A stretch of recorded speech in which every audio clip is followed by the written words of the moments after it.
Deixa eu explicar uma coisa para você, o chá preto tá gostoso, tá?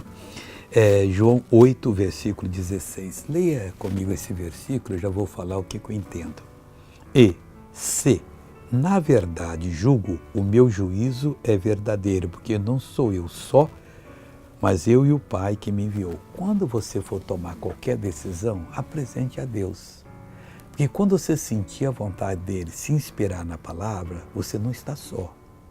Aí o juízo é verdadeiro, a decisão vale. Pode ser a decisão de um negócio para aceitar ou não aceitar. Olha, eu orei, senti de Deus que para mim isso não vale. Eu não vou pegar essa não. O que vai ocorrer? Você será uma pessoa que estará, você e o Pai decidindo aquela questão. Podem falar o que quiserem, não vão conseguir vencê-lo e nem ficarem tristes com você, porque você tomou a decisão com Deus, e a decisão com Deus, como Jesus disse, é juízo verdadeiro.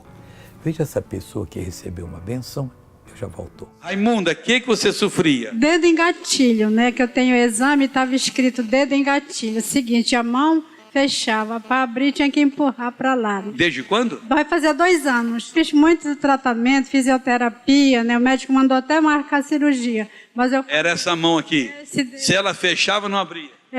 Tinha que empurrar para lá, fazer troca, aí doía muito, né? E agora, olha, facinho ali, né? Graças a Deus. Palmas para Jesus, glória a Deus. Agora eu quero orar com você. Vamos orar agora, Pai. Queremos juízo verdadeiro, decisão, ó Deus, que não deixa dor em quem quer que seja.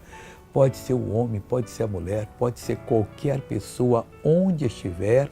Nós paralisamos toda ação do maligno, expulsamos agora e dizemos fora, em nome de Jesus. E você diz amém.